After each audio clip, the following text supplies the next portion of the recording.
can you click again, please? Oh. Yes, and as a reminder, we are recording all of these meetings. All right, as we did with our CRIS committee meeting, we're going to use the raise your hand function. Okay, I think we're all set here. We're going to be using the raise your hand function to keep from talking over each other. And as a reminder where that is, you click on this reactions button at the bottom of your screen. Liz, can you hit the, there you go. And it brings up a window and you can click raise your hand. Of course, as I've always said, if you have trouble finding it, just wave your hands and I will call on you. Liz, can you click again, please? All right, chat function, you can reach out to any of the co-hosts if you are having any trouble with audio or any logistical issues in chat. You can also, steering committee members, feel free to use the chat if you have a comment that you'd like to make that you'd prefer to write rather than speak. That's what that chat function is for. Liz, can you click again? I think none of our steering committee members are going to need this, but we are offering the closed caption or live transcript again today. It is a Zoom provided tool. It is not yet perfect, but it helps. The good news, as I said, though, is we also have Asl Interpretation. So if you use sign language, Erin and Amanda will be your resources today for our meeting. Liz, can you click one more time? Oh, I think we lost it there. There was an arrow up on this upper right corner. Speaker view. This is so that you can change the view on your screen. If you'd like to see all of the steering committee members at once, you can click on that button and then choose gallery view, and that'll allow you to see everyone. If you want to spotlight or highlight the ASL interpreters, I do want to let you know they are going to be switching off roughly every 15 minutes. We'll try to signal you when they're making a change, but if it's easier for you to follow and you want to pin them, just find Aaron's window, and if you hover over the top of his window, you'll see 3 little dots. Click on that and then click pin, and that will make Aaron be your main view. And then when Aaron and Amanda switch, you can pin Amanda. Amanda, can you turn on your camera for just a moment and let everyone see who you are? This is Amanda, our other ASL interpreter. So Aaron and Amanda will be switching off. I'll do my best to track and help signal to you when they are changing hands. All right. Let's go through the Zoom etiquette for our public viewers. And this includes our CRIS committee members who are attending today. So CRIS committee members, thank you so much for being here. I'm going to ask you to use the same expectations as our other public guests, because today's committee meeting is primarily discussion amongst our steering committee members. So Liz, can you click that arrow button again for me? All right, again, mute, please keep your mics on mute for the duration of the meeting. This is really important. This is the big distinction between the expectations for our steering committee members and our public observers, which is to keep, Liz, if you could advance the button, if you could keep your cameras off today. That really helps us make the distinction and facilitate these meetings. So please keep your cameras off if you are not a steering committee member today. Can you click again, Liz? Okay, again, closed captioning is available. It's also called live transcript on your screen if you would prefer to use that. As I mentioned earlier, you can also use the services of Erin and Amanda today. Click again, please. All right, speaker view. So again, if you want to see all of the steering committee members, click on this speaker view and choose gallery. If you are, for example, wanting to pin one of our ASL interpreters, you should keep it on speaker view and have go find those, hover over the top of Erin or Amanda's screen, find those 3 dots and then choose pin, and that'll have their view on your screen primarily. All right, I think that does it for the tech information. Let's take a look here. All right. So I'm just going to remind folks again, if you are not on the steering committee, please turn your cameras off. Great. All right. Welcome, everyone, and welcome our public guests. We really appreciate you coming today. I am Jamie Strauss-Clark, your facilitator. I want to take a few minutes to do some introductions and make sure everyone in our audience knows all of our steering committee members.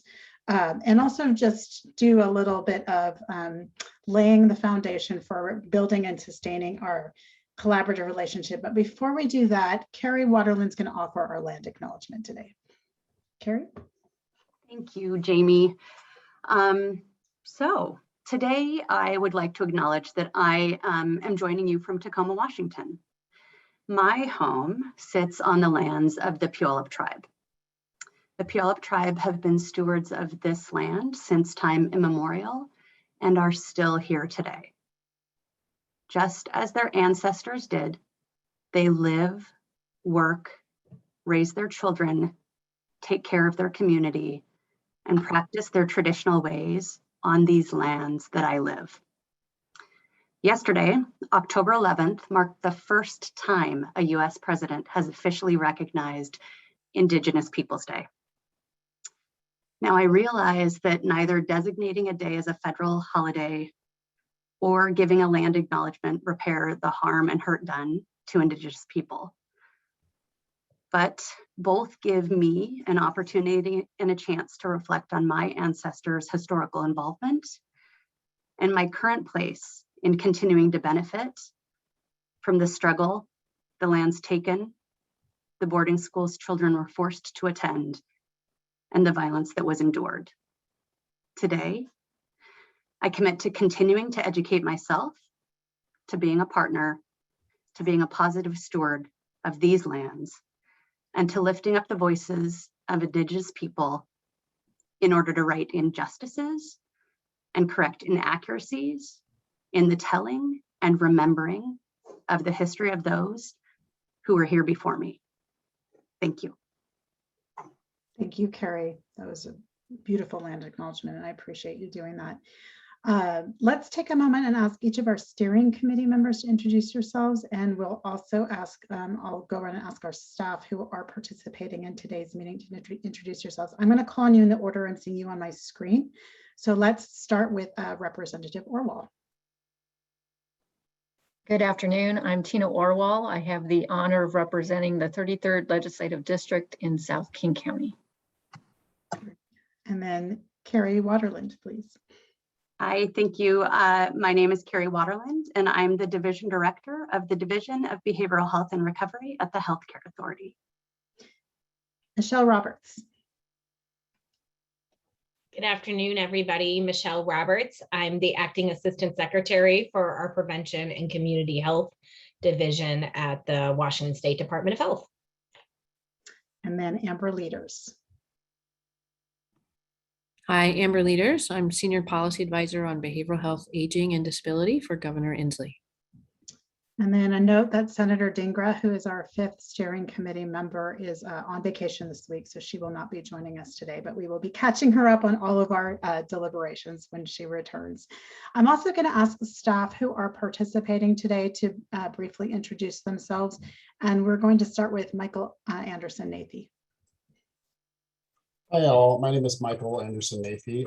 I use he, him, his pronouns, and I'm an independent consultant collaborating with HMA on this project. So thank you. Okay. And I don't see Betsy on yet. Is Betsy on? Oh, sorry, Betsy. I didn't see your name. Betsy Jones. Good afternoon, everyone. I'm Betsy Jones. I am the Managing Principal for Health Management Associates Seattle office, and I'm leading Health Management Associates effort on behalf of the Behavioral Health Institute to support the work for the behavioral health system redesign. Nice to be here. And then Mark, I know you don't have a big speaking role today, but would you mind just introducing yourself to the group today too, please? Sure, I'm Mark Snowden, professor in the Department of Psychiatry, Behavioral Sciences, and Vice Chair, and the Chief of Psychiatry at Harborview with the Behavioral Health Institute, and I believe I'm technically the non-voting member representing the Behavioral Health Institute on the steering committee. Thanks for mentioning that, Mark. I also just want to mention a couple of people behind the scenes today. We have Nicola Pinson, Brittany Thompson, and Liz Arjun, who are all from HMA, and they are behind the scenes making sure that everything is running smoothly. If you're having any difficulties with audio or any technical issues, or you think someone might be on mute who's supposed to be speaking, please use your chat function to reach out to Nicola Pinson. You'll find her on the chat function, and she'll try to address your your question or comment. I do want to make a note about the chat today. At our CRIS committee meeting 2 weeks ago, I was thrilled with the level of engagement from our members of the public. I do want to let you know I am not able to monitor the chat closely and facilitate the meeting. So I'm not going to be able to respond to your questions or comments in real time. Really, the best way to if you have a comment during the meeting, feedback, or a question, is to send that directly to the project email box. And Nicola, would you mind, when you have a moment, just putting that in the chat so that the members of our public audience have that in front of them? That is a great tool for you to use throughout these next 2+ years to ask a question, provide us with feedback on how these meetings are going, or any other comments that you would like responded to. That's going to be better for us to be able to actually get back to you than trying to get back to you in real time in the chat while we're facilitating here. Let me just take a few minutes to review our agenda and objectives for today, and then we'll move into our meeting discussions. So Liz, can you share the slides again? Great. All right, so let's talk about our objectives today. Of course, because we're going to be working together and making some big collaboration together. This a big part of this work today is to continue to build and sustain our relationships with each other. We're going to review and affirm the steering committee charter. We're going to also agree on how we're going to center equity in our work. And we believe this is going to be an ongoing conversation. So this is going to be a first of many discussions about how we center equity. We are going to debrief from that first CRIS committee meeting on September 30th to identify lessons learned and make refinements to our approach for the next meeting. We're going to finalize our subcommittee process, and then we're going to plan for our November CRIS committee meeting, and finally confirm action items and next steps. Liz, can you advance the slide, please? So here's just a rough timing of how we're going to approach this. We've already done the technology review. We're finishing up with our welcome and introductions right now. Then we'll move into our discussion of the steering committee charter. We're going to debrief from the CRIS kickoff meeting at 3:40, talk about subcommittees at 4 o'clock, plan our November CRIS meeting at 4:20, and then move into action and items and next steps. We are adjourning at 5 today. We've kind of worked in some 10 minutes of wiggle room in case we need a little more time on one of our discussions. So the plan is, of course, to adjourn at 5 p.m. Let me just make sure I've covered everything. Oh, I do want to say a moment about public comment. So we are not having a public comment at today's meeting. However, we plan to offer public comment similar to what we did for the CRIS committee meeting at our future steering committee meetings. So if you would like to make a public comment at future meetings, when you get that notification to register for the steering committee meeting to participate, you will have a checkbox where you can indicate that you would like to make a public comment. If you sign up to make a public comment, we are going to take you in the order that you've signed up. You will receive the day before the meeting, you'll receive an email that offers you information about how to make a public comment and expectations, and also provides a list of everyone who signed up in the order they signed up. So you'll get a sense of where you might get called, or if you are later on in the sign up, you might not get called. I do want to remind everyone that making a verbal public comment at this meeting or the CRIS committee meetings is one of 2 ways to make public comments. No one way is more important to our steering committee and CRIS committee members than the other. The other way is to use that email address that Nicola just posted in the chat a few minutes ago. You can make a comment via that address at any time, and we will package the public comments that we receive and share them with our steering committee and CRIS committee members. So if you don't feel comfortable speaking on camera, if you don't get called on at a meeting, don't worry. Your CRIS committee and your steering committee are still going to see your comments. All right, let's move on to our ice melter. We have a really important question today, and we're going to actually engage our audience in this today too. So steering committee members, I'm going to pose the question. I'm going to give you a couple seconds to think about your answer. And then we're also going to post the poll for our audience. And the question is, hot chocolate or hot apple cider? And steering committee members, you can say why you made your choice. So giving you a couple seconds to think about it. Audience, you're going to also offer your thoughts on this. The responses are not what I was expecting. All right, Let's see, Michelle, you look like you're ready to answer. What do you think? Clearly hot chocolate. So it seems like I like chocolate. Bring it on. All right. Representative Orwell, I saw a lot of support for that comment. Yeah, I'm in full agreement. You know, you get into the colder winter weather and hot chocolate is the best. All right. Amber, what about you? Oh yeah, hot chocolate all the way, for sure. Carrie, does the cheese stand alone? I'm telling you, I did not go hot chocolate. I went apple cider. I have problems with milk. So I don't know. Now I've shared so much. Yeah, I Carrie, went hot chocolate, or I went hot apple cider route. Carrie, I'm totally with you, and I am disappointed in these Washingtonians who picked hot chocolate over hot apple cider. All right, let's see. Let's give another 20 seconds to our audience. I'm sure they're thinking about this question. Well, we need different voices at the table, so it's That's good. right. That's right. All right. Well, how about let's let Betsy jump in. Betsy might have an opinion on this. Well, I'm going to say apple cider. I got to say. Team apple cider. Being a good Washingtonian. Yeah. Yeah. All right. Mark, I know you're a non-voting member of the steering committee, but I think we should still get your input on hot chocolate or hot apple cider. Yeah, I would have leaned the hot chocolate. Apple cider is great for the fall, but year round, it'd be hot chocolate. Okay, well, it looks like our audience generally leans toward our hot chocolate folks.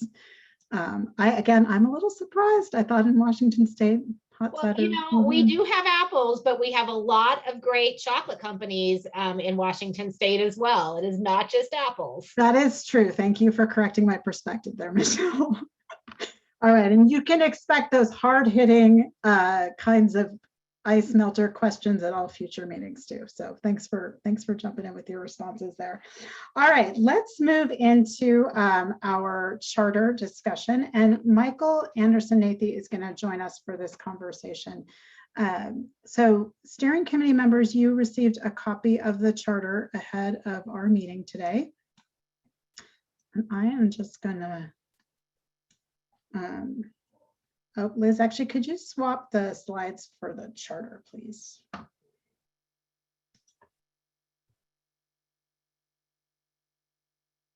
All right, I'll keep talking while Liz is pulling that up.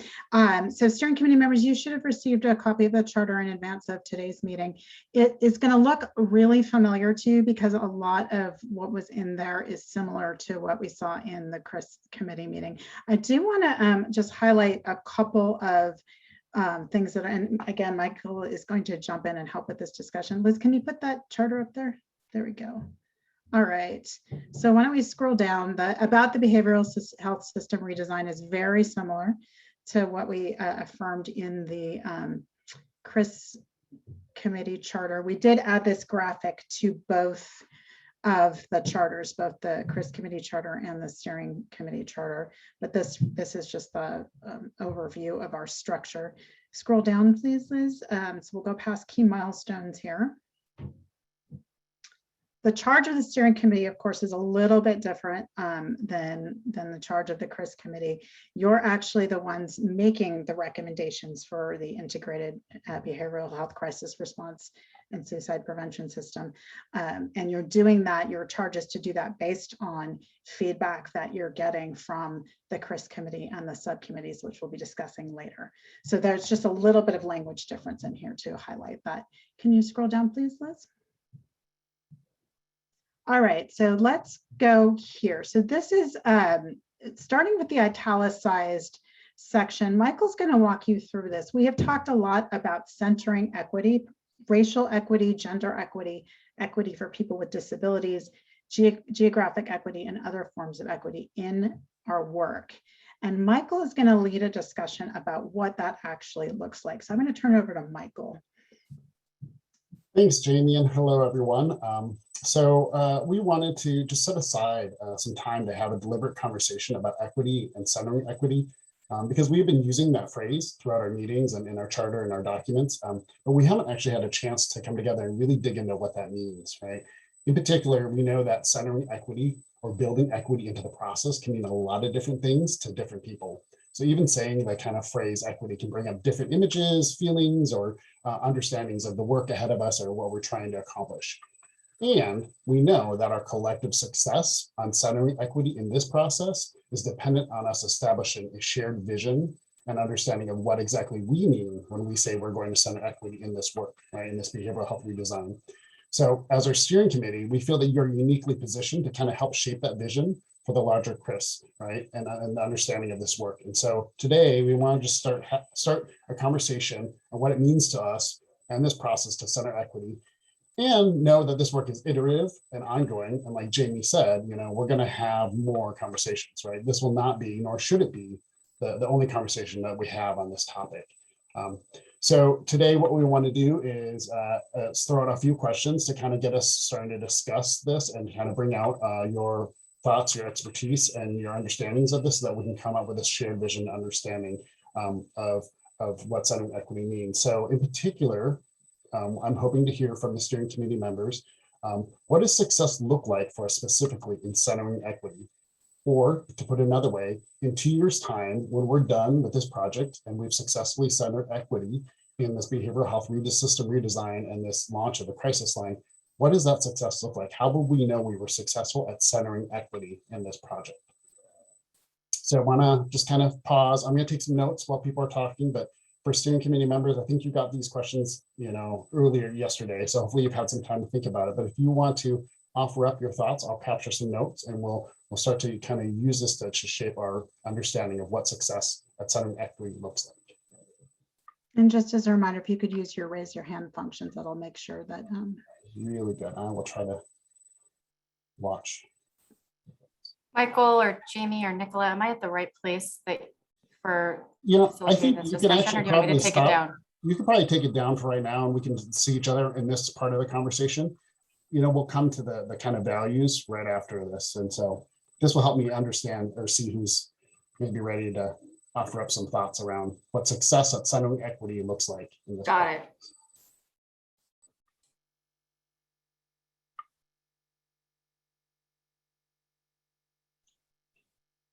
Representative Orwell, you.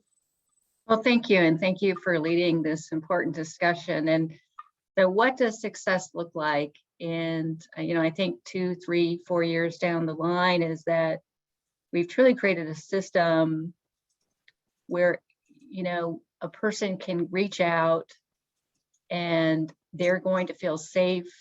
The services are trauma informed, they're culturally sensitive, and they're going to get their needs met. And I think the system, we're going to look at it and it's going to be very specialized and it's going to be very intentional. And I think one example is the 988 tribal line. Because of the great work and leadership of the tribes and their collaboration with our state, we have the tribal hub, which will become the tribal 988 line, which will have tribal behavioral health specialists. So for me, it's making sure that we're creating a system that really is sensitive and really intentional for people who maybe didn't feel safe accessing our system, that were underserved or marginalized. I think part of creating that system is to be very intentional and to recognize institutional racism and health disparities. And so I think when we can look back in 2 or 3 years and to see the progress we've made and that it was very intentional, I think that will be success. Thank you. I love the kind of continued use of the word intentional. Like that's very key in equity work, right? It doesn't happen accidentally. We know that it takes intention. So I'm just going to kind of, hopefully I got this in order on my screen. Carrie? Thank you, Michael. I just had a couple of thoughts. I think one is super concrete in that since our very first committee meeting, I know that we've heard some feedback about, hey, I noticed that there weren't certain voices at the table, or I didn't see those. And so super concrete success to me would be that we hear those, listen to those, and act on those, and really make sure that all of that feedback is taken into account and that we truly are cognizant of all of the variety of voices and experiences that are going to contribute to, I think, what Representative Orwell was talking about, which is that system and that really wonderful end product.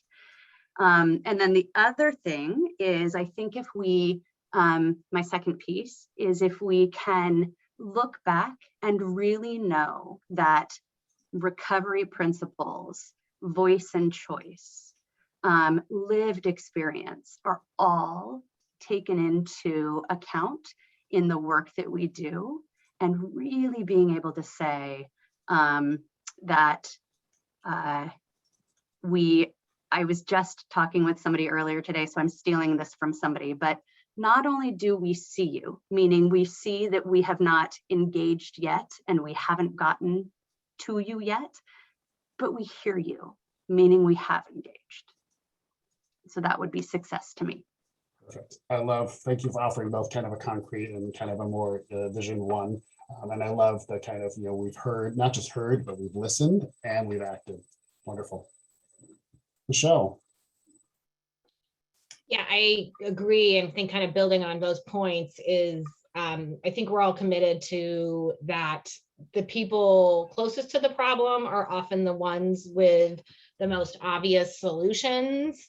And so how can we, getting into action, like make sure we're setting up spaces to get recommendations from the community, or maybe have affinity groups or other things so they can raise those solutions to those of us that are in a position of decision-making authority, which, I mean, is this steering committee, right? So how do we create that space to do what Carrie was just talking about, to make sure we are listening, we're hearing recommendations for solutions before we're making any decisions. And then I don't know if there's some types of metrics we can use to get to what Carrie is talking about, that to show a sign of how are we accountable to the communities we're working to serve. I love that. Thinking around what kind of metrics might we use as a group is a way of, imposing some accountability to ourselves. And that's a beautiful thing when we are doing this work. So I appreciate that, Michelle. Amber.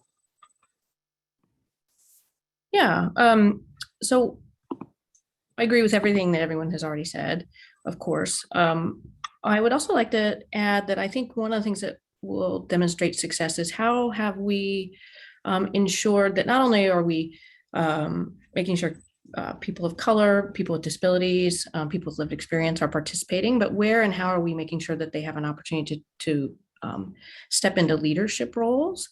I kind of look at our steering committee right now, and I think a long-term goal is how do we make sure all levels of what's happening with the 988 work includes all of those groups and all of those participants. I think we've taken some steps already by adding a co-chair to the CRIS committee, but I think there's more work to do as we build out our subcommittees, again, as we're looking at our own steering committee, and how do we ensure that we have all the right voices at the table and in leadership spaces. Wonderful. That is wonderful. I want to just kind of, I know I went through everyone, but I just want to circle up and say, is anyone else and any of their steering committee members, having heard now everyone speak, is there anything else that you want to lift up that you want to build off of, or no? Okay. I mean, I think this is wonderful. I mean, I think what I heard a lot in there was this idea of, inclusion. How do we make sure that those who are closest to the ground are involved, and those, and that their voices are heard and that are acted upon, that they're engaged in leadership, that they're sharing a power across this. Like, these are all things that we look for when we're developing kind of equity or centering equity. So I really appreciate that. So as we kind of use that to, I think I see a note that there's the Asl interpretation is switching. So if you need to kind of re-spotlight someone, please look for Aaron on your screen. As we look at now, we have this kind of shared vision, right, of what success might look like. What we want to do is start to think around, okay, then what values around equity do we need to kind of uphold or live into as a steering committee, right, or a CRIS committee? And so this is where we want to hear from you. When you think around that success, that vision of success, all those things you want, what are the values that we need to act upon, or that we need to kind of carry out as we move forward? Liz, can you go back to the charter for a moment, screen share that. What we've done, because recognizing, that others have done some of this work. Oops, scroll down a little bit. There we go. A little bit more. Oop, the other way. Sorry, Liz. There, perfect. Recognizing that others before us have done some of this work, we want to make sure that we're leveraging some of that wisdom from others who have come before us. And so to that end, we've included an example or some values that are kind of emerging as best practices for folks who are doing work around centering equity in processes like this. And so we've offered up 5 as starting points for your consideration and for our discussion today. And you can see them on your screen, right? One is around leading with race. This is often kind of emerging, so for in this case, we've talked around making sure that we are working on racial equity, gender equity, equity for people with disabilities, geographic, right? And what we know is that, historically data pans out that, the disparities are greatest among racial lines, right? And so oftentimes, right, there are a lot of groups that are centering equity that say they're going to lead with race equity, right? And include all the others, but we're going to lead that in recognition of the kind of unique experiences that our people of color experience in terms of disparities in this country. Another one is around sharing power, right? You all talked about that in some of your visions, like we'll know we're successful if we've shared power in decision-making, right? In terms of involving those who are most impacted in this redesign and the rollout. Another is around leading with transparency, right? This is around making sure that we're sharing information freely and we're being transparent in kind of where power lies, where decision making lies, how the information is being used and where resources are going.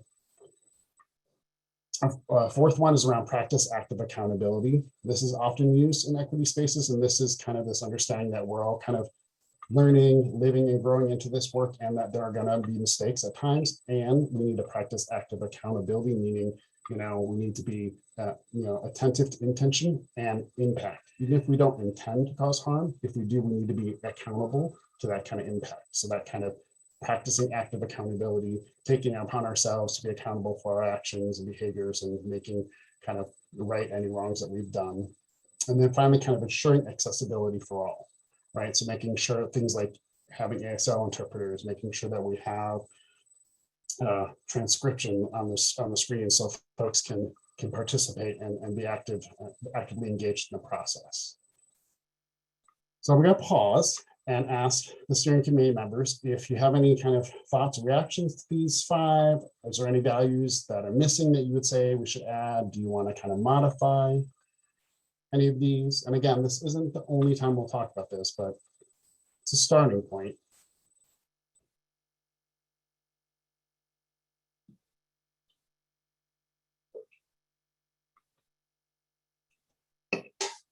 I agree with those.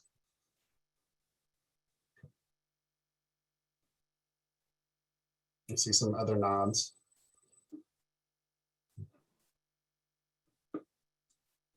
That's some thumbs up. Okay, so again, it sounds like right now there's agreement or with these 5 in particular. There might be others that this group wants to adopt, and we can kind of keep thinking about them. I'm sure you can either communicate with us in between meetings or we can revisit it again. This is a great starting set of values. And now, and I'm trying to be attentive, I think I have about 5 minutes or so left of this time.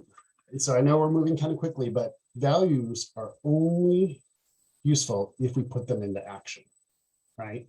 And so what we definitely want to get to, and what we're going to kind of revisit many times, is how is the steering, how is the Chris putting these values into action? And now, Liz, if you scroll down to the table on this charter, this is a place where we've started to kind of summarize, when we say the Chris or steering committee is going to center equity in our work, we've tried to kind of create this kind of or pull out some of the actions that you will take, right, in alignment with values around centering equity. In this case, we have like community membership, community meetings, decision-making. This table needs to be filled out more, and it's an opportunity for steering and Chris to really think around, okay, if we value, one of our values is leading with transparency, then how is that showing up in our actions, right, in these meetings and subcommittee meetings? And so things like having public meetings, having public comment, all steering, like those are different ways in which we might actions that we will take, right, in alignment with our values. In particular, we have this one, and I'll just kind of walk you through just this first part of the table. So in community membership, we had actions we will take, and we pre-populated this because we knew where you guys were going. And so one example is you added a fourth co-chair of the CRIS committee to be one of the CRIS committee members representing lived experience, right? That fourth co-chair will serve as a non-voting member of the steering committee.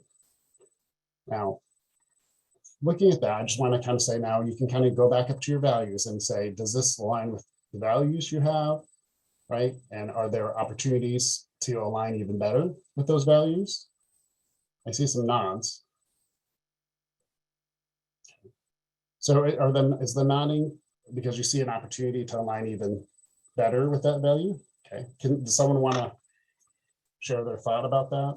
You see both my screen, I see Carrie and Representative Orwell nodding. But sorry, I'll scroll through.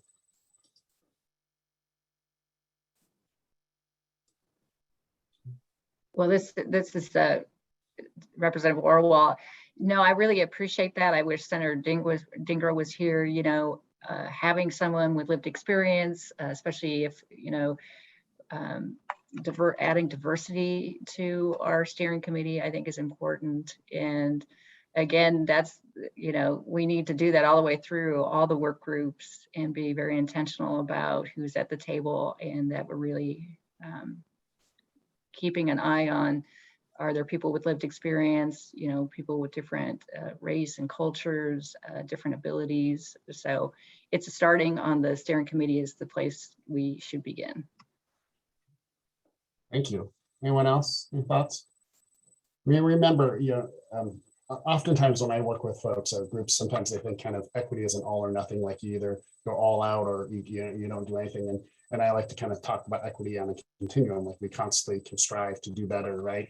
And so, you know, as you look at these things, you maybe will see things tomorrow, next week, next month, right? That you're like, oh, we can push a little bit further here, right? And so we know that this, what's even here on this table is not static, and we might kind of even push further as we continue on this equity journey.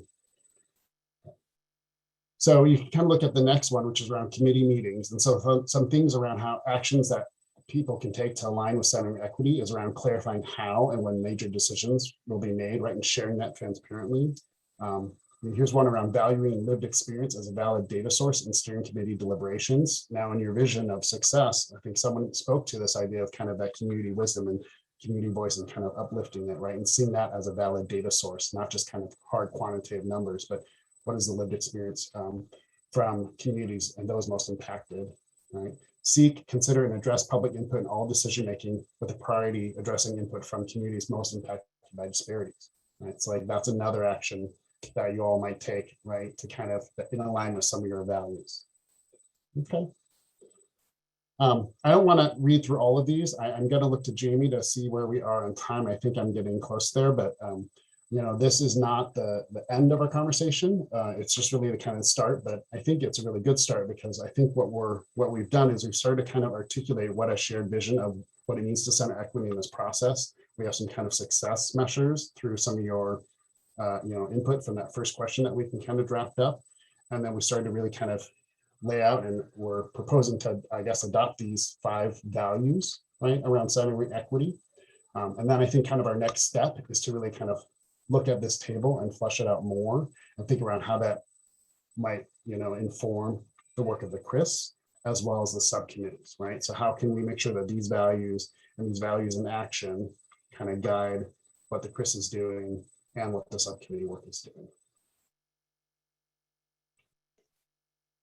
Thank you, Michael. Is there, okay, any? No, please, you have time. Well, I just want to see if anyone had any kind of final thoughts or questions. I know it's not the end of this conversation, but I know it's kind of the end of our agenda time, so I'm trying to be respectful of the rest that we have. But any final thoughts or questions you all have?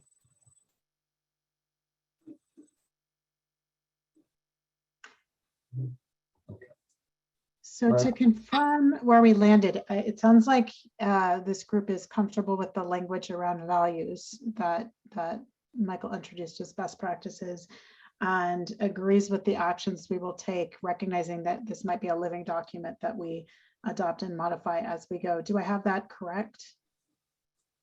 Are there any other questions or feedback on the charter or proposed changes that you would like to make? I think our goal today is to affirm the charter, again, recognizing that we can update it and reaffirm it as we go. So any other clarifying questions or proposed changes to the charter? Okay, I'm saying great. Then we'll obviously have to check in with Senator Dingra, but I do want to, for my 4 members, voting members who are here today, can you just raise your hand to let me know that you affirm this charter? This is our governing document. Wonderful. All right. Great. So this is, oh, it looks like, oh, Carrie's raising her hand to signal that she's raising her hand. Okay, great. So this is going to be our governing document. We are going to, as Michael said, introduce the topic of how we center equity in our work throughout this process. And so I envision that we'll be adapting and adding to this table as we go. But thank you for that discussion. Let's move on to debriefing from our CRISP kickoff meeting, which was nearly 2 weeks ago, September 30th. Love to talk about what went well, what did not go as we'd hoped or planned, reflecting on this discussion we just had about centering equity, how well did we do and what can we do better?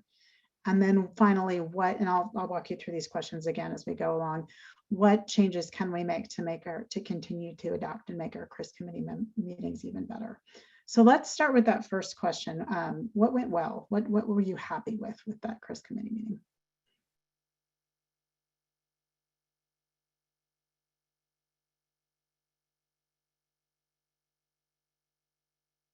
Representative Orwell. Yeah, I think a lot of things went well. I think there was really good participation. We had a great turnout at the meeting. I really am so pleased, by the membership. And again, I think we had a little bit of time to get to know each other, and I thought that was really positive as well. Great. Amber? Yeah, Representative Horwell really hit on what I was going to say as well, which is I really appreciated the amount of engagement we had for a first meeting. I thought, particularly with a group that size, first meeting out, sometimes you can be a little bit of cricket, and I thought engagement was really good right from the get-go. Carrie?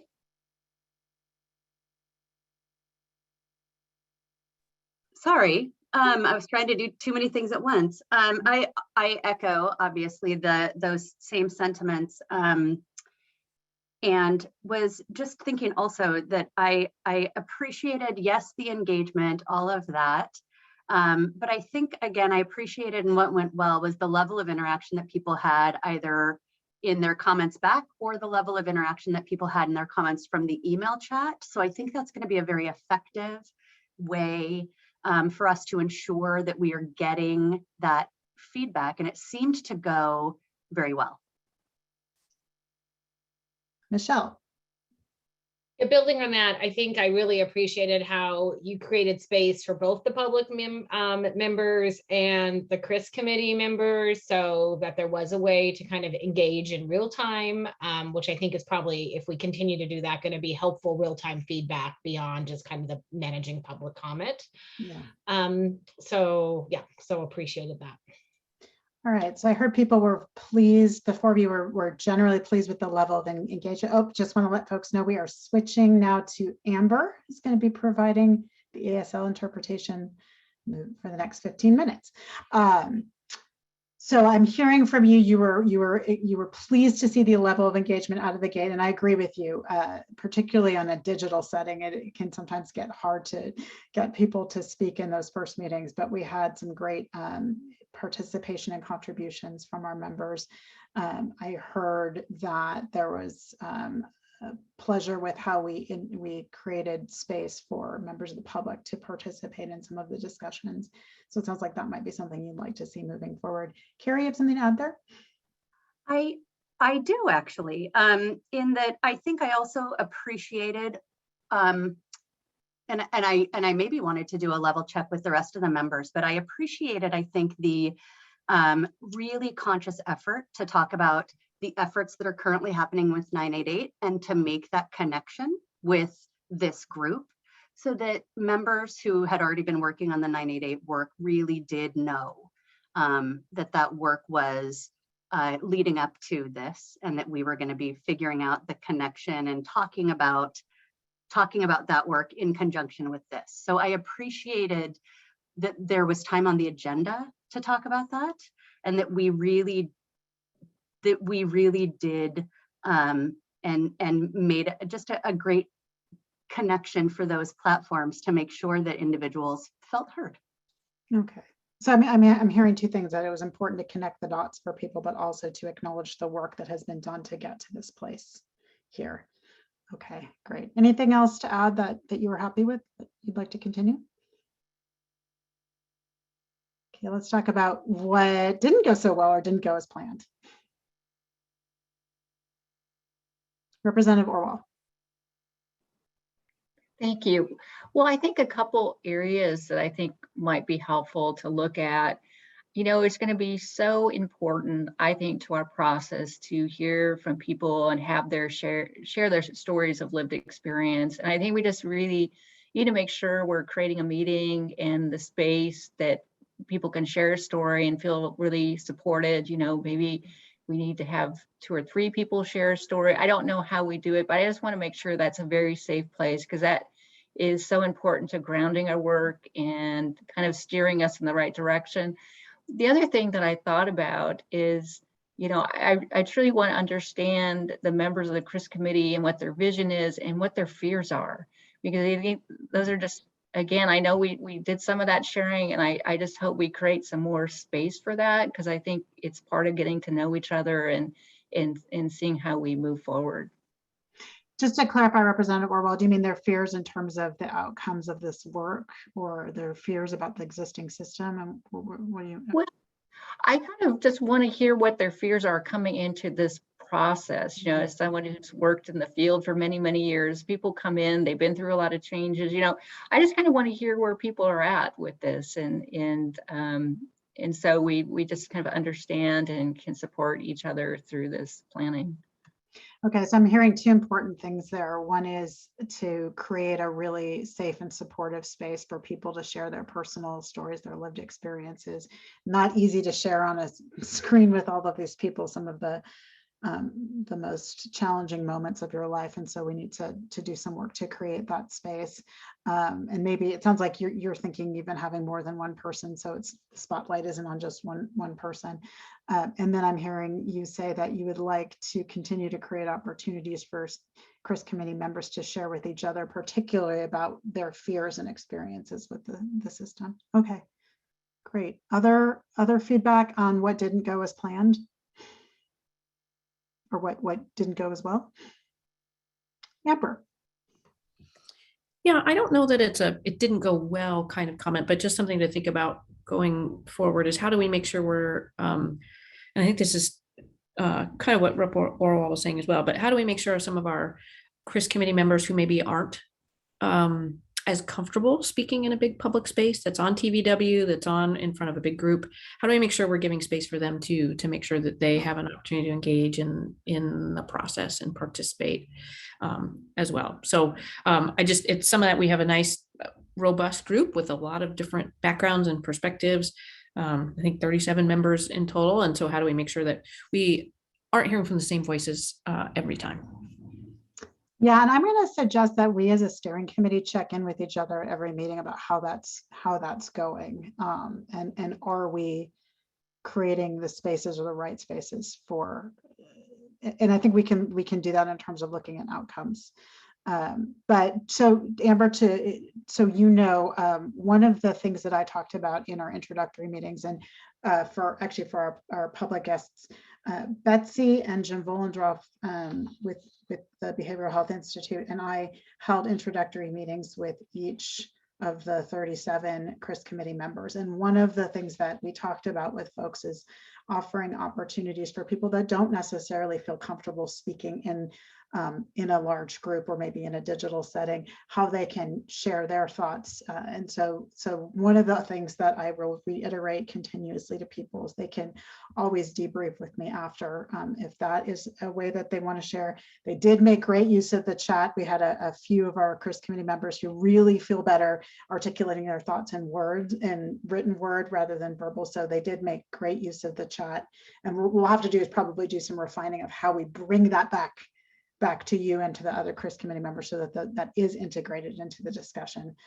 But if there are other ways that you can think of that we can continue to expand that space for people to communicate in the way that's best for them, let's continue to raise those in these conversations. Michelle. Yeah, I was just thinking about what you just said and what you invited. So I think the small group breakouts is a really good piece, and then bringing it back is a really good strategy, especially building comfort in virtual. And then maybe you talked about keeping us accountable and having some follow-up conversation about, did we hear voices, but how do we get that maybe in real time from everybody? Do we need to create this time at the end of every meeting for real in debrief, what went well, what didn't go well, or even just like kind of some survey or something you could point up if people put up if people didn't want to answer in a public forum, but just so we can gather that data. That's a really members. That's an interesting, a good idea, finding some ways to continue to invite and encourage feedback and then bring it back to our discussions. Thank you for that, Michelle. Any other thoughts on either what you might have done differently now that you know, or what didn't go as planned? Okay, let's build on something that you just raised, which is how well did we do now that we're being really clear about centering and intentional about centering equity, reflecting on our meeting, how well did we do and what can we do better in that area?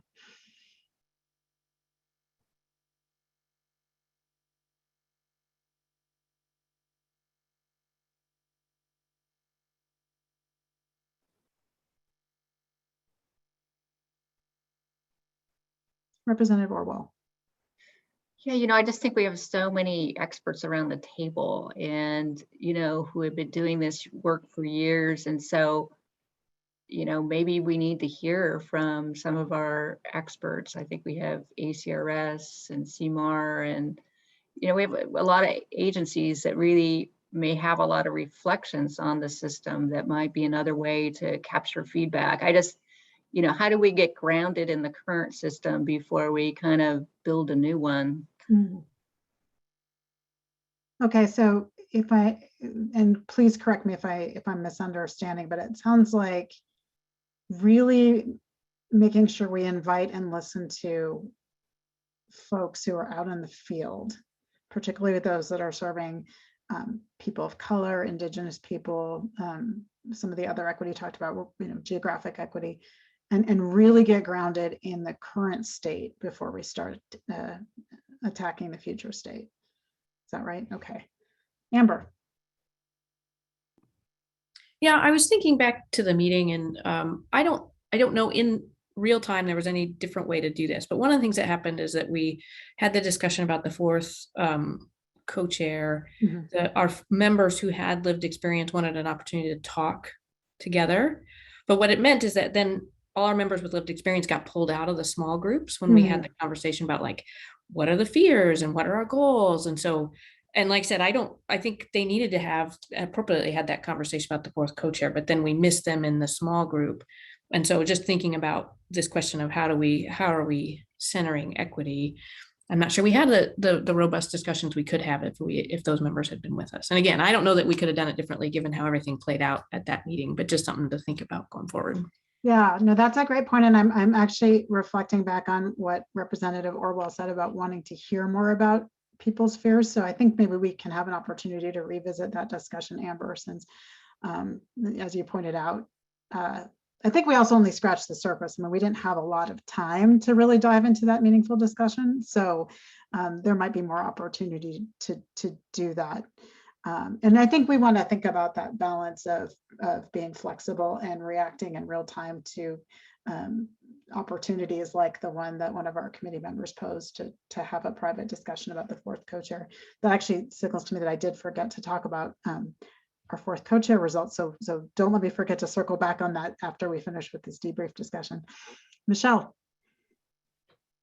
I think building on Representative Orwell and Amber said, I think just, and I guess you just said it, like scratching the surface on why are people at the table. I think there was a lot of intentionality about the members of the CRIS committee and what are they bringing, and what are their hopes and their fears. Like, I mean, and I think we need to have a solid understanding of where each CRIS member is at and what they're bringing and what they want to see as kind of a baseline, still just kind of level setting for all of us.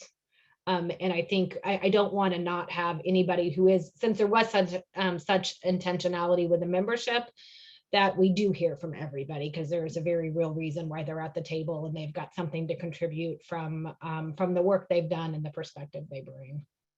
So Michelle, it sounds like you would like an opportunity to even hear more directly from individual members, what brought them to this place, and maybe the range of identities or perspectives that they bring to these conversations. I will tell you from our introductory meetings, almost everyone brings multiple. Yeah, well, and I think that helps with just kind of the landscape analysis, right? Like, what is the system as it exists right now, too? This is great. This is going to be really helpful. We're going to be talking about planning for our next CRIS committee meeting in November shortly. That's part of our agenda today, of course. But this feedback is already helping me think about some refinements we can make to our approach. Carrie. Yeah, I want to, of course, echo everything, especially Michelle's last point, I think. And then just ask a question a little bit of kind of going off of let me scroll up and make sure that I'm reading it right. What can we do better to center equity? But I'm also thinking, tying it to the what didn't go so well thing is, are we going to, or is there an opportunity, and I maybe missed it, but for us to have that touch back with the CRIS committee members of really getting the feedback from them, these same kind of questions that are being asked, and additional members of the committee, because I think that would be really rich and telling. And that might be maybe even, well, I think probably more valuable than my feedback on the equity is hearing those diverse voices and how well we did, and maybe where we can pivot and improve from that point of view. So I don't know if that, yeah. No, you actually, that's echoing, and Michelle had talked about finding some way to get an evaluation from our CRIS committee members and encourage feedback, and it sounds like you're thinking maybe we do that framed around the same questions we're asking ourselves right now. So I think that's a really intriguing idea, and can talk to the project team about how we implement that probably sooner rather than later, so that people don't forget what the experience was a week and a half ago. Any other feedback on this topic? Sounds like you'd like some data. Okay. Any other, so the last question I have for you is, what changes should we make to improve future CRIS committee meetings? And we've talked about a few additions or adaptations we'd like to make. Are there any others that come to mind for you?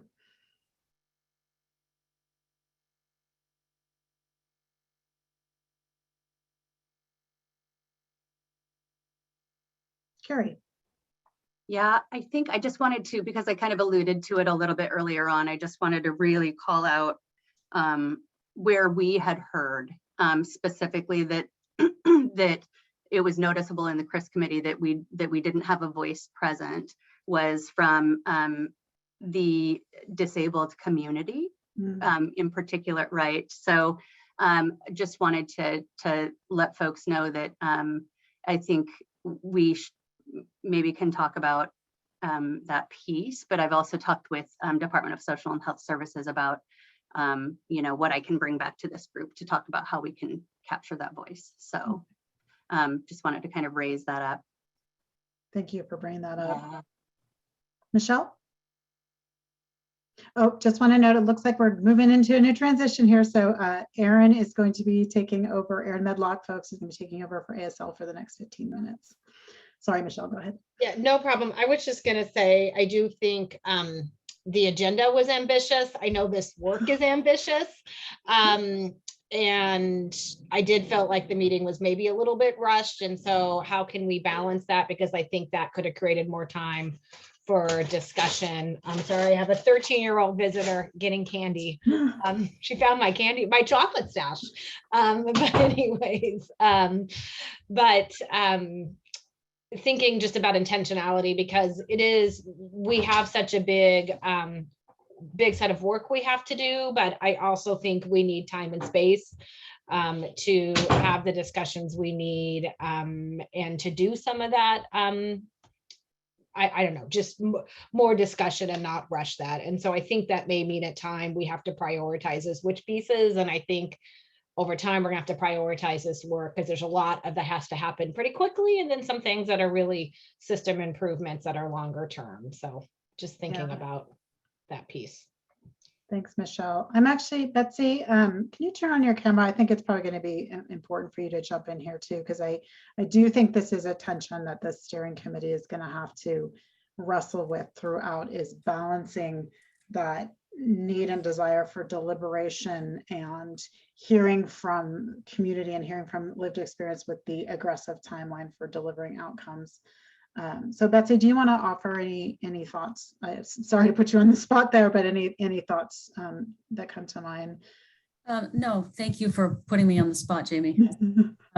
I am contemplating all of these comments and just thinking about how we can both go fast and go slow, take our time and deliberate and make sure that we accomplish the tasks that are in front of us. And we're going to be going into a little bit of a discussion about subcommittees in a moment. And I'm also thinking about how we leverage the subcommittee work to bring additional voices and additional content into the room. So yeah, I don't have an answer right now, but HMA's job is to work with everyone and make sure that we have a thoughtful process. And I am hearing very clearly that there's a desire to take the time and hear from the experts who are around the table. So very much appreciated. All right, any final thoughts on our debrief here before we move on?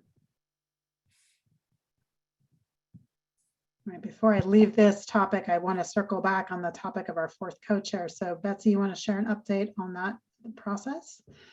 Yes, we had a voting process amongst the members of the CRIS, and there were two candidates, Michael Robertson and Bipasha.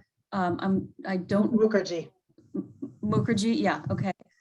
Thank you. And Bipasha was elected by the CRIS members to be the fourth co-chair of the CRIS committee. So we welcome her and we thank Michael for his desire and all of his energy and thoughtfulness, and are looking forward to working with both of them as members of the CRIS, members with lived experience of the CRIS. So we do have a new fourth co-chair. Great, and Bipasha will be attending these steering committee meetings as part of her responsibility as a fourth co-chair. So we'll be engaging her in this. And we'll be probably checking in with her to kind of orient her and catch her up so that she can jump right in with all of you when we get together again. Okay, thank you for the good debrief. You gave me lots of food for thought as we think about planning our next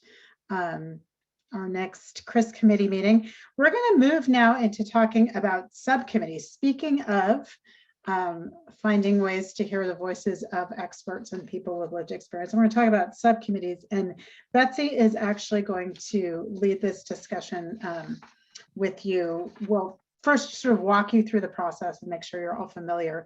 And then I'm actually going to be facilitating some questions around the criteria that we use for member selection. So we'll start with Betsy and then I'll dive in. Betsy? Yeah, so if we could advance the slides, I'm going to be speaking to this draft. So apologies for probably reading more than I summarize, but I think that it's dense material and I want everyone to understand how we've come to the process for subcommittee membership and the appointments. And also I'll talk a little bit about the timeline for launching our subcommittees this year. So as some background, the steering committee is, this group is responsible for forming subcommittees as outlined by House Bill 1477 and additional subcommittees as needed. And you'll see a little bit further on in Figure A, the delineation of the 5 subcommittees and then 2 additional subcommittees that we have, the steering committee has requested that we add. The charges of the subcommittees are various based on the subcommittees themselves. But each subcommittee is to focus on discrete topics and provide technical analysis and input needed to formulate system change recommendations. And the direction for each subcommittee, I'll just let you all know. For Tribal 988, to examine and make recommendations with respect to the needs of the tribes related to the 988 system. For credentialing and training, the second subcommittee, to make recommendations related to workforce needs and requirements to implement the Act, including minimum education requirements. So this is about training, credentialing requirements of the folks who are on the line. Technology will examine issues and requirements related to the technology needed to implement the Act. Cross-system crisis response subcommittee, we call that the 988-911 subcommittee. They will examine and define complementary roles and interactions of specified crisis system stakeholders. So how do we do a good job of making sure that there's connectivity and interaction between 988 and 911. And then confidential information compliance and coordination, it's a mouthful. They will be examining issues relating to sharing and protection of health information. So around HIPAA and PHI.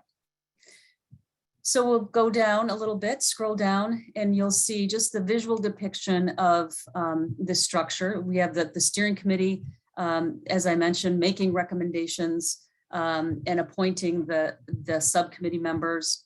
The CRIS will receive advice and recommendations from the subcommittees as they contemplate the technical requirements and make recommendations related to those subject areas. I mentioned the 5 subcommittees that are named in legislation, and then we've added two subcommittees. One, it's in really tiny type, but lived experience, and then a rural and agricultural subcommittee as well. So those will be stood up alongside the 5 initial subcommittees. The objectives for the subcommittees, if we can scroll down just a little bit. So for 2021, the objective is to orient each subcommittee to current DOH and HCA implementation work. So as Carrie mentioned, there's been a lot of work already happening within the departments. There was a Vibrant grant that an implementation plan sprung from, and a lot of work has been going on related to the launch of the 988 line. The Healthcare Authority has been thinking about the crisis system and has been doing some work on mapping, including technology. And so we will be making sure that those subject matter experts from the departments are coming forward and orienting folks to the work that's going on. So we don't have a mismatch of the implementation work that's happening and what is out there in terms of suggestions, recommendations from the broader stakeholder community. Secondly, a subcommittee objective is to ensure that members are familiar with SAMHSA National Guidelines for Behavioral Health Crisis Care Best Practice Toolkit and the National Association of Mental Health Program Directors guidance on improving the child and adolescent crisis system, shifting from a 911 to 988 paradigm. So there's some best practice and guidelines that we want to make sure the members, all the members are familiar with and oriented to. And then finally, we'll request subcommittee review and comment on the comprehensive assessment findings, which include budget recommendations related to the account. So there's a lot of work that will be happening in the subcommittees. We will be launching, I'll speak to this a little bit later, but we'll be launching subcommittees in November. And that will be mostly an orientation meeting so that we get grounded. We'll also have a chance to look at the draft comprehensive assessment and make some recommendations, offer comment on the assessment to the CRIS and then to the steering committee. So although we're launching towards the end of the year, there's a lot of work ahead. And then further into 2022, we will be looking at the draft assessment, the comprehensive assessment, which represents the current state, and also, as I mentioned, budget recommendations for the future system, and working on the future state kind of recommendations and design. So subcommittee members will be thinking about where we want to move to once we've understood where we're moving from.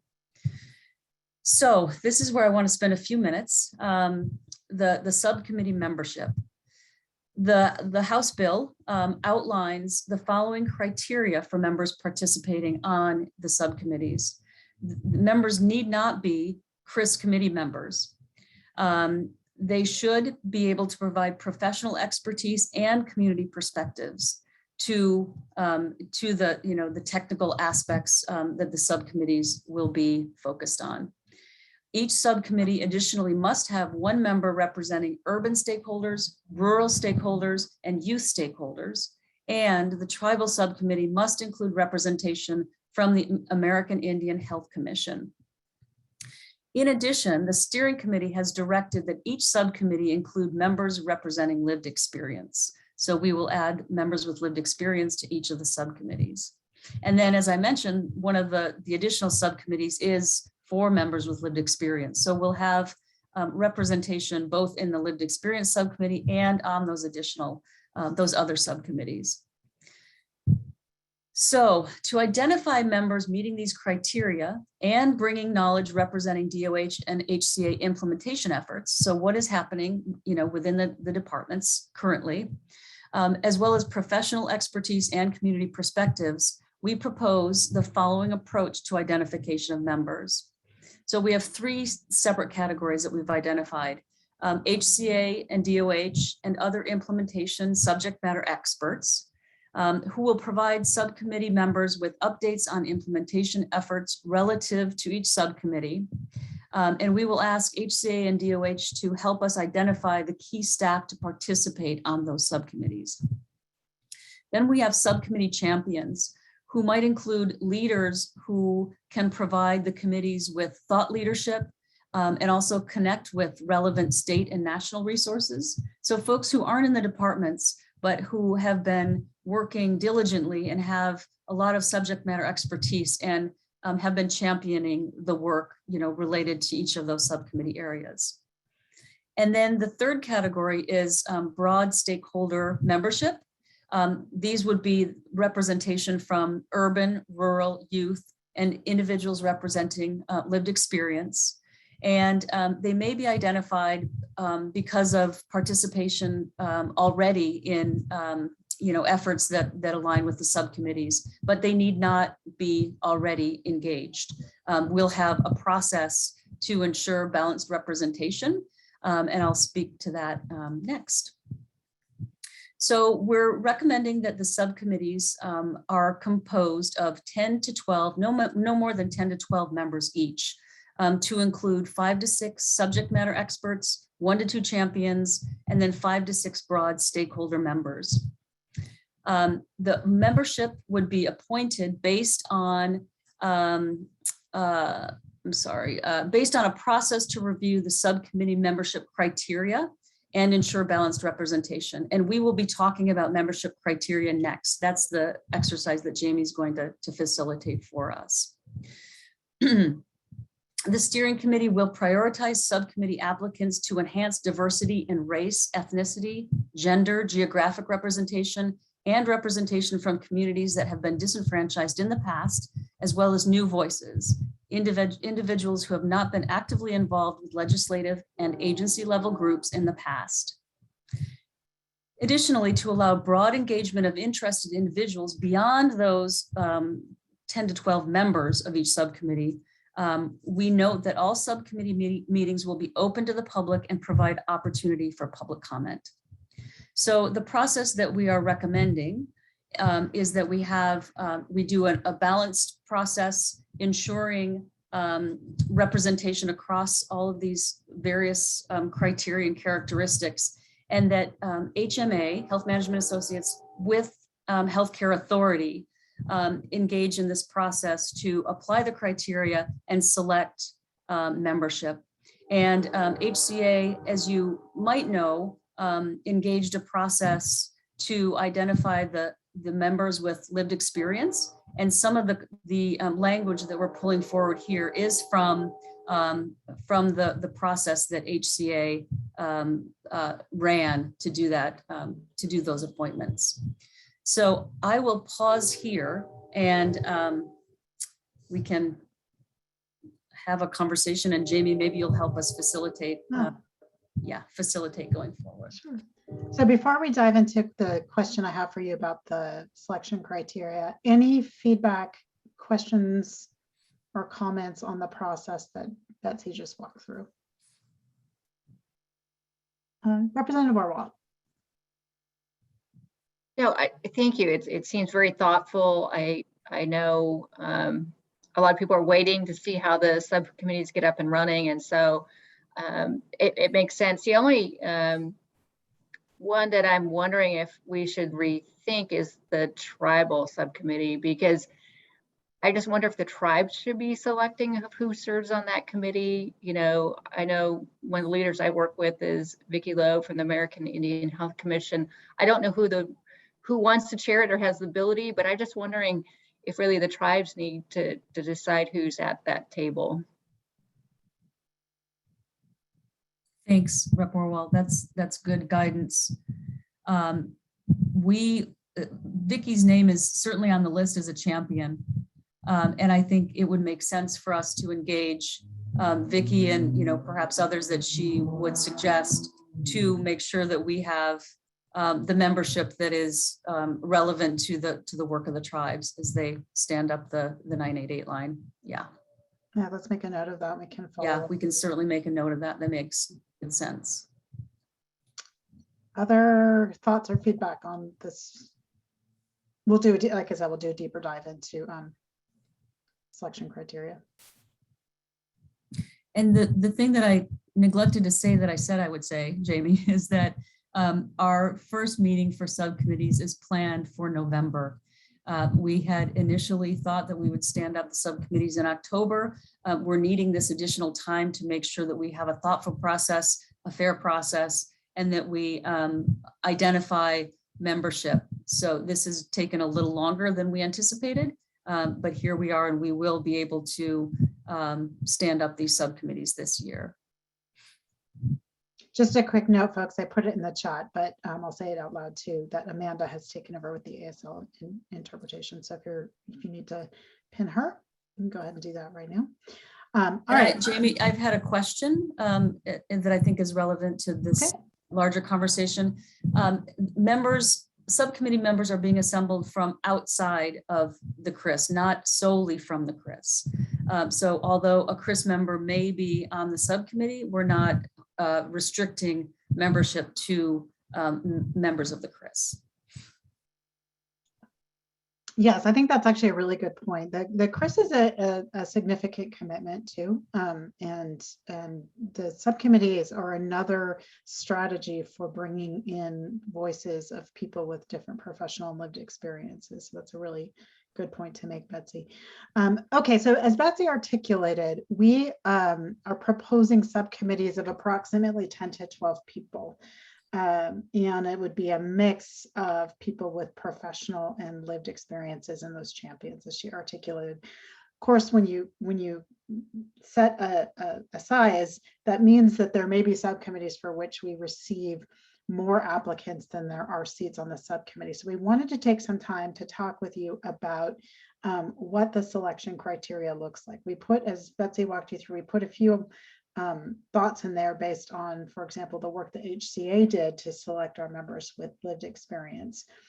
But are there, as you're thinking about this, and thinking about the purpose of these subcommittees, are there other criteria that you think we should add to this? And I want to add that it is okay, in my opinion, you can tell me if you feel differently, this is your call, not mine, but it is okay to have different criteria for, say, the folks that are serving on the committee from with professional experience versus people with lived experience.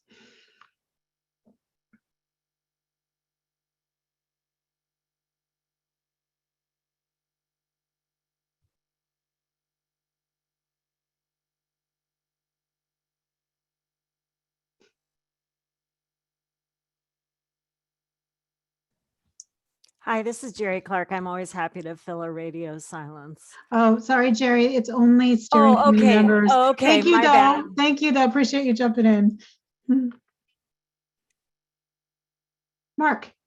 Yeah, as a non-voting member, I guess I do have a concern that I was pleased to see in the legislation language specific to older adults. And I do see that we have a requirement about representation around youth on all subcommittees. And while I don't know that I feel that way about older adults, I guess I would like to get out on the table as a geriatric psychiatrist that somewhere trying to make sure we have subject matter expertise relevant to older adults somewhere would be important. I don't know the answer to exactly where it should be, but I'd hate for us to go through this and then at the end of the day look back and see, gee, we didn't have this group represented anywhere.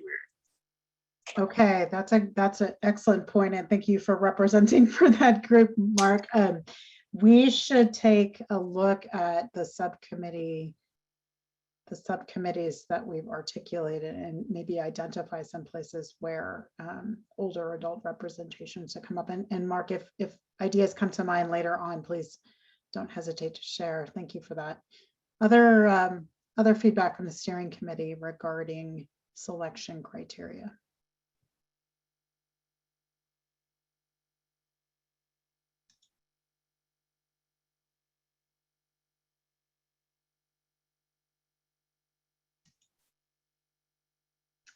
I'll just do a quick reminder of what we have in here so far. So 5 to 6 subject matter experts, 1 to 2 champions, and 5 to 6 broad stakeholder members. The broad stakeholder members presumably would be bringing lived experience, and our process would need to prioritize applicants to enhance diversity in race, ethnicity, gender, geographic representation, and representation from communities that have been disenfranchised. Do you feel like anything's missing from that list?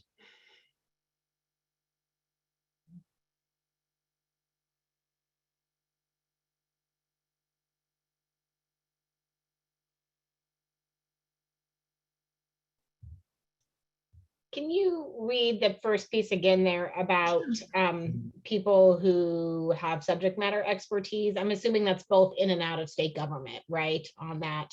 Okay. Would you like me to read it again, Michelle? Yeah, that'd be great. Okay, so we're recommending subcommittees are composed of 10 to 12 members each. This would include 5 to 6 subject matter experts. Sorry, I'm leaning over because I'm looking at my screen here. This would include 5 to 6 subject matter experts, 1 to 2 champions, and 5 to 6 broad stakeholder members. Members would be appointed based on a process to review the subcommittee membership criteria and ensure balanced representation. The steering committee will prioritize subcommittee applicants to enhance diversity in race, ethnicity, gender, geographic representation, and representation from communities that have been disenfranchised in the past. I'm just going to make a quick reminder, folks, only steering committee members engaging in this right now. So Linda, I'm going to lower your hand there. I am a steering committee member. No, Linda, you're a Chris committee member. Oh, okay. Sorry. No worries.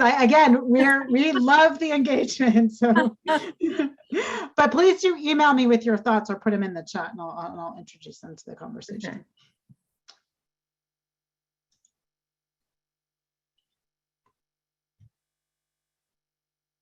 So I wonder, I'm seeing wheels turning in all of your heads, and I'm wondering if this is something you need to noodle on a little bit, and maybe I'm seeing a nod there. Amber, why don't you jump in and then we can circle back about next steps. So the only thing I was just gonna suggest we add is the part where it talks about the steering committee will prioritize subcommittee applicants to enhance different areas. I think it would be good if we had a specific call out for disability there in addition to the other things. I think that's a really important piece that we want to make sure that that representation is also included. Okay. So disability, and I think Mark raised the question of age as well. So we might want to add both of those. Nicola, I'm just making sure. Nicola, are you oh yeah, you're adding that. Oh no, Liz. Actually, Liz, can you add those in real time so we can just make sure capturing those? So age and disability. All right. So here's what I'm thinking, looking at all of your faces and do my best to read what the signals you're sending me, which is it sounds like you might need to noodle a little bit on this. Again, this is one of those moments where we're going to be balancing thoughtfulness with getting her done. So I'm going to ask you to noodle pretty quickly over the next couple of days, because as Betsy said, if we're going to stand up these subcommittees and get these meetings going in November, we need to start our selection process pretty much right away. So Betsy, what do you think would be reasonable to ask for our steering committee members to offer us feedback on? We're going to need to have drop dead by the end of the week. Okay, all right. So Amber, Representative Orwell, Michelle, Carrie, and I don't want to interrupt Senator Dinger's vacation, so I'm not going to bother her, but if you could just give some thought to what other selection criteria might be appropriate given our purpose for these subcommittees, and send those along to us. We will process and finalize them. Our goal is to have these finalized so we can actually start standing these up right away. And then, yes, I heard some feedback that we should connect with Vicki Lowe and maybe some of our other folks who are tribal members to get their thoughts on how we talk with the tribes about doing selection of the Tribal 988 committee. Michelle. Part of it is I think you guys have got some good criteria, and I think we added a couple things to make sure we're trying to make these committees as representative as possible. I just also wonder, is there a natural place like halfway through or a quarter of the way through our time period where we reassess subcommittee membership, just knowing we may not get it exactly right now? Is there space to consider this again, like next summer or something, to see where we may have things that may be missing? So have some natural touch points where we evaluate our committee membership, and that's something to note. Betsy, do you have any response to that, or do you just want to think about that? Jamie, I'm sorry, I was distracted by some texting that was going on. No, that's okay. Michelle was suggesting that, and folks, Aaron is now taking over with the ASL interpretation. So if you need to pin your ASL interpreter, he's your guy now. Michelle was suggesting that we also maybe create a milestone or a few milestones throughout our process to take a look at our subcommittee membership and see if we need to do any rebalancing. And she suggested maybe this summer might be a first touch point that we.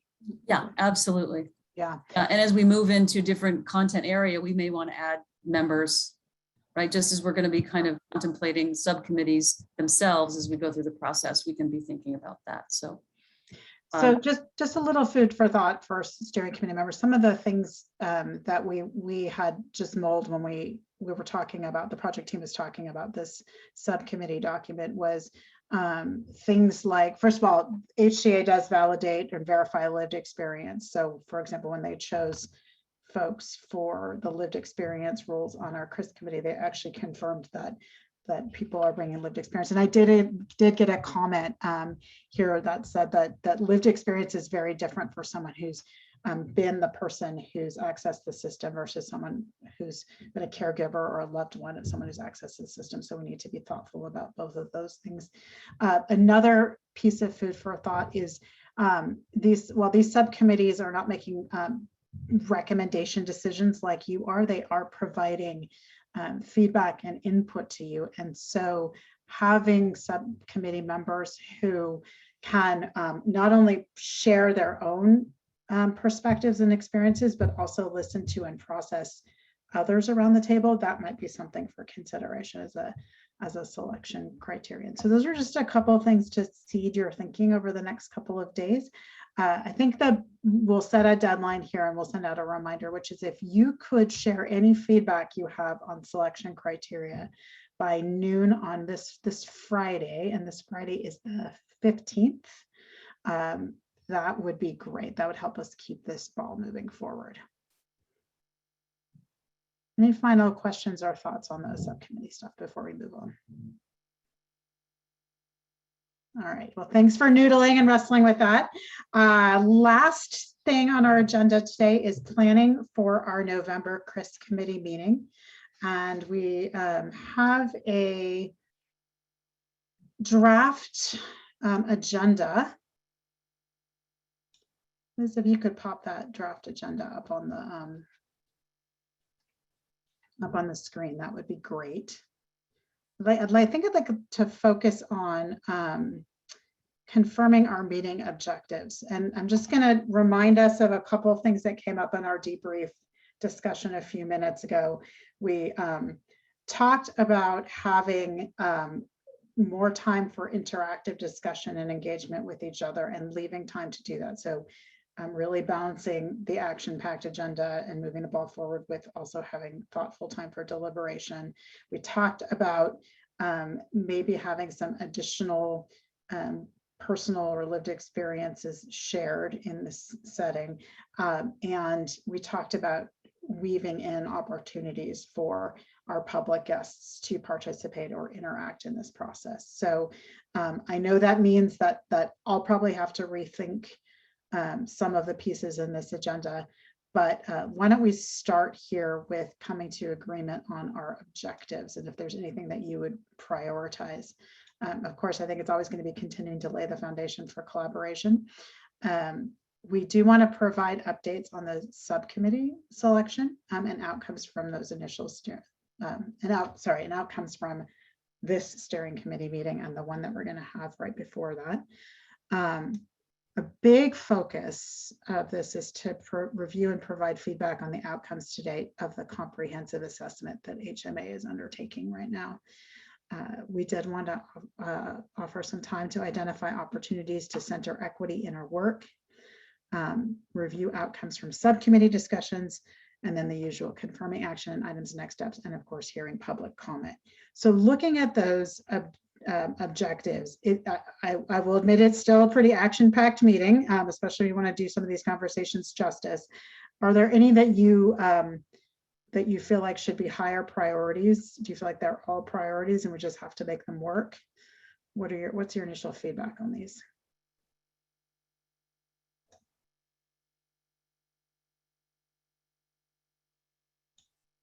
Representative Orwell. Yes, thank you. No, these are great. I do think prioritizing is really the group getting to know each other, right? This is kind of the foundation of all the work we'll do. So making sure that we do enough time for the pieces we talked about. Okay. So maybe like some of the things where we would be having more discussion rather than presentation. Okay, great. Amber.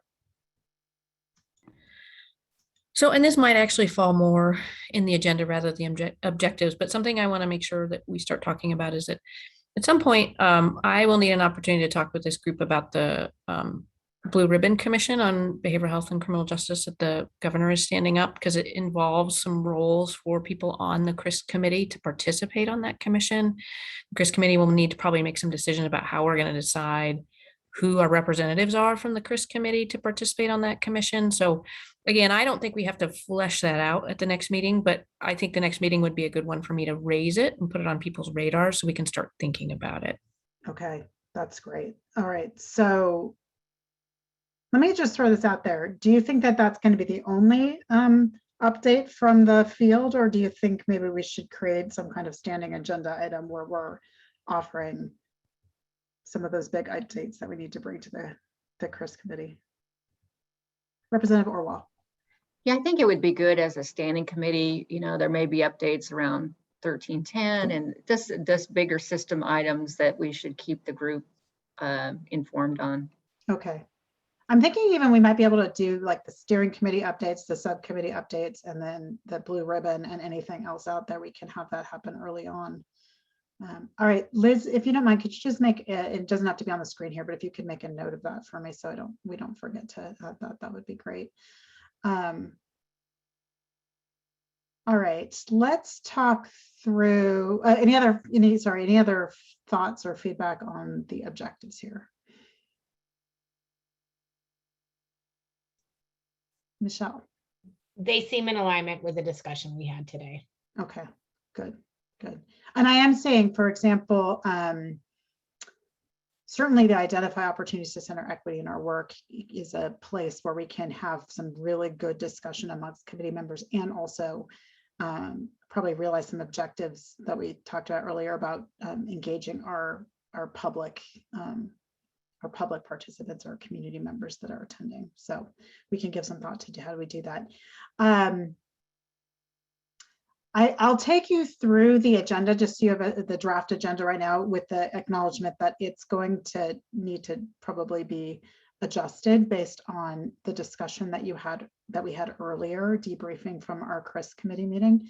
But I do want to give you a sense of kind of the tension we're navigating in terms of timing. So Liz, if you could scroll down, we'll do the usual technology moment.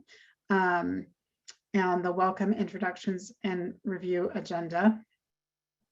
We have the personal story, and I think we should talk about, sounds like if we're gonna add some personal stories per Representative Orwell's request, we probably need to set aside more like 15 minutes. I want to offer one of the things that I took away from the CRIS committee meeting, and I think this is aligning with what Representative Orwell was saying earlier, is it takes a lot of courage to come and share the darkest moments of your life, you know this, with people you don't know. And I certainly stumbled in providing or offering or acknowledging that as much as I should, how much we appreciate that. When I was reflecting on it, I was thinking that it would be really meaningful and powerful to have one of you introducing the personal stories, and maybe another one of you offering the thank you, so that it's really something that we're doing as a group. It's not just your facilitator saying that. I wanted to see what you thought of that. Okay, all right. So here's what I'd like from you.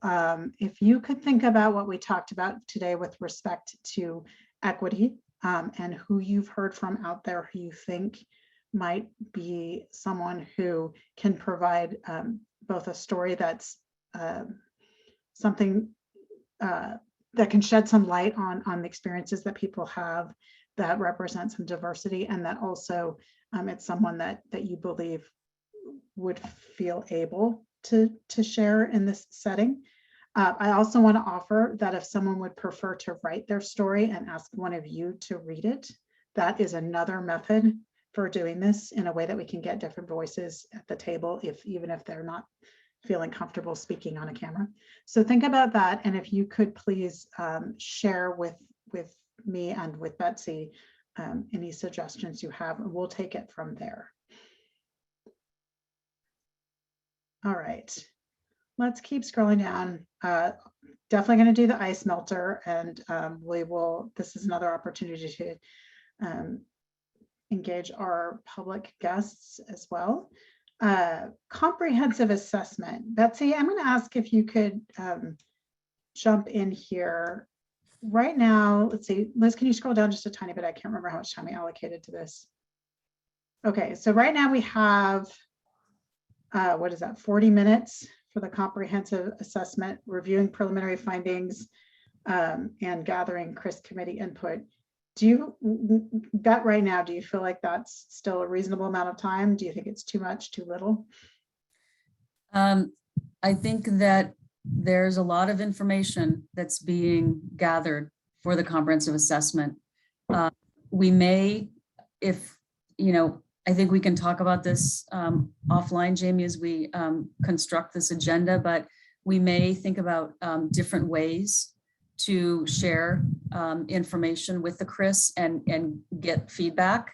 And in that case, we could do a high level, maybe a summary of kind of what we're going to share out. And it will be a point in time because we'll still be working on that comprehensive assessment into December. So yeah, depending on how much we want to discuss in the CRIS committee meeting itself, it could be longer or shorter. So I know that's a lot of, it's a lot of maybe not precise language, but I think we're still just gathering a lot of information and there'll be a lot of work still happening in November on the comprehensive assessment. So one of the tactics that we used with universal healthcare when we switched to a digital setting was doing some presentations by video that people could review in advance. And that allowed us to dive right into discussion rather than spending time on presentation. I'm not sure if that's going to be realistic necessarily for the comprehensive assessment because we're going to be building the plane as we fly it, at that point. But I wanted to throw that out there as a tactic to see what you, the steering committee, think about that as an option for minimizing the amount of talking at our CRIS committee members and maximizing the amount of time they're actually processing and discussing. Any thoughts there?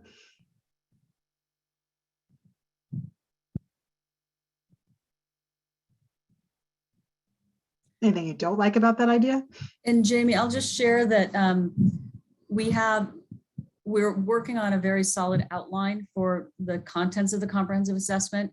And so we may be able to do some pre-reads or, pre-video watching about those content areas and then do a little bit of discussion, in the CRIS meeting itself, and then seek some comment. And again, the plane will be, being built as we fly it, as we continue the writing of the assessment report. So, but it will be a good moment to get some feedback about where we are, as well as from the subcommittees to the extent that we can. So. Any of that give you heartburn, steering committee members, or you feel like if we think that's a good way to go, we can do it? All right, great. All right, let's keep going. Liz, can you take us down a little bit? All right, so discussion around centering equity in our work. Right now we have 30 minutes allocated here. This is an opportunity to actually dive into some discussion about some of the how we continue to center equity in our work beyond the commitments we've already made in our charter. And we were also thinking that there might be a way to engage our public guests during this time as well. So I'll just feel free to jump in as we're going along here if you have any thoughts or changes. We right now have in here preliminary recommendations for 988 funding because that is a milestone that we need to achieve before the end of the year, with the expectation that subcommittee discussions will have happened. Coming to agreement on preliminary funding recommendations for the committee to consider may be early days. We may not be able to do that, but we would like to bring at least where we are to this discussion. Folks, it looks like Amanda is going to be taking the baton here. So thank you. If you're using the Asl interpreter, please pin Amanda's screen now. Betsy, any insights here on the preliminary recommendations for 988 funding? Do you have a sense of like what we'll have to offer at this point? I'm going to say that it's probably early days, Jamie. Okay. Still working to get some necessary data. Okay. So that may be a December. It's a little bit TBD. Okay. And then public comment period. So any initial feedback on this? Does this sound like generally the right way to go? We will also email this out to you. So if you have feedback after you've thought about it a little bit, you can feel free to send it back.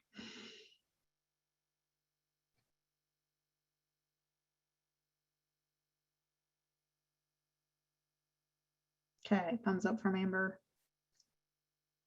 Thumbs up from Representative Orwell. Thumbs up from Carrie. All right, everybody's giving me a thumbs up. Great. All right, so I think we're on the right track. I'm going to make some adjustments to this based on the discussion we had today about how we can continue to make our Christmas meetings better. And then we'll send that out to you to offer more feedback in written form. In terms of action items and next steps, that's an action item for me, is to do some refinements to this agenda and get it out to you for review. You steering committee members have an action item to think about selection criteria for our subcommittees and send those back to Betsy and me via email by noon this Friday, October 15th. Nicola or Liz or Betsy, have I missed any other key action items coming out of this discussion today? Oh, yes, I have. Betsy and I are going to follow up with Vicki Lowe and others about the Tribal 988 selection process for the Tribal 988 line. And finally, steering committee members, you're going to send me any suggestions you have for folks who could offer personal stories at our Chris committee meeting. All right. Any other action items or next steps I missed? All right, well, guess what, guys? You get 12 minutes back in your day. So thank you so much for coming today and for talking through all this stuff. We got lots of good work to do between now and our November meeting. Just want to take a moment to also send a very heartfelt thank you to all of our public guests who took time out of their day to spend it here with us, and our Chris, most especially our Chris committee members who are committing so much time and effort, and many of them I'm seeing on the screen today. So thank you for being here today. We look forward to seeing you again. We've got more steering committee meetings coming up and a Chris committee meeting coming up in November. So we look forward to seeing you then. Betsy, any last words you want to say?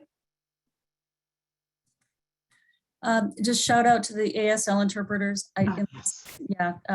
Really appreciate you being here. Thank you so much. On short notice, as we get our gears in motion, you all stepped up and we so appreciate you. Yes, thank you for raising that. All right, folks, thanks for, I hope everyone has a lovely evening and we'll see you next time. Take care. Thank Bye-bye. you.